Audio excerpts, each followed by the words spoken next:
Yotp guys, and I have officially started my operating system. So right now I've completely finished the typing aspect of the operating system. So I can type any command or word I want and it will save it. But let's check out what's really going on here. So this is the code for my typing, and down here I added a little bit that identifies functions. And right now I only have two functions in it, and that is the open file and the name file, and I'll explain those in a minute. Now, this may look like complete gibberish, but I assure you it's much more simple than it looks. This section simply just boots up the computer. It clears the screen and clears its major registers so that I can start adding stuff to it. This right here with this return statement is actually a function, and all it does is it outputs the current screen position and increases it by 1. So then that's how I can put a character to the screen and then move over to the right. This section here is just furthermore preparation. So what this actually does here, this 95, that is that underscore. That's that indicator of where I'm going to type. So this loads to register 7, this 95, and we can see that this register 7 is loaded to the screen a lot, actually 8 times to be exact.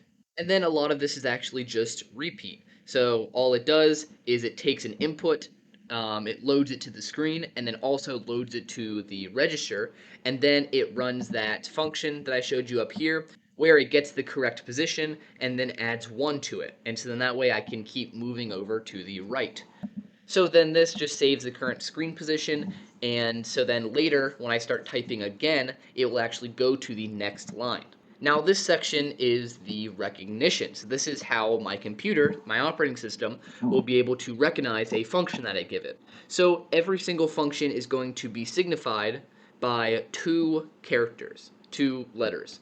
And the computer doesn't actually see these as letters, it sees it as values. And so what I can do is by adding the characters up, I can get a unique sum.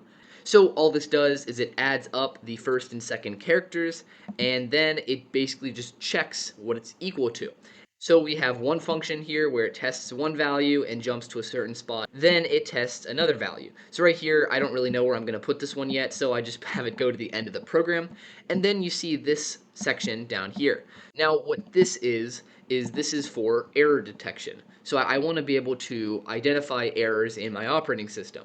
Last time I just had it stop the program, but I want to have a more advanced error system. So this is going to send it to a spot in the program where it will start working on identifying that error and figuring out how to display it. So as I've mentioned previously, there were 2 functions that I'm going to add first to my computer. So what are those functions? What are they going to do? And why would they be important to my computer? So this is the Google Sheets where I hold everything for my computer. So most of this is for my machine code. So for my functions we see here, for my registers, for my ALU functions, for my command lines, mostly for the machine code. So down here I'm starting to work on my operating system. So right here I have FL and NM.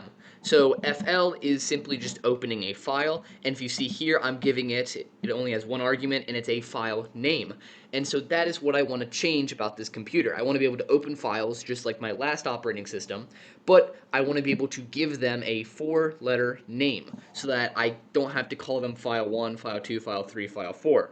Of course, if I want to give the files a name, I need a function that can name them, and that's what this nm is for. So I give it the file name that I want to rename, and then it will basically go to another line, and I can enter my new name. So these are going to be the first 2 that I'm working on, but I want to have one more relating to files, and that is a list function. So if I open up my operating system and I don't know any of the names of my files, I want to be able to enter a list function, a list command, that will give me all of the names of my files.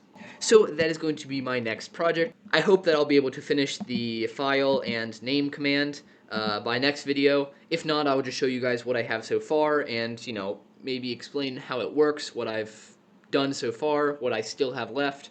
So stay tuned for that, but that's all for now. Peace.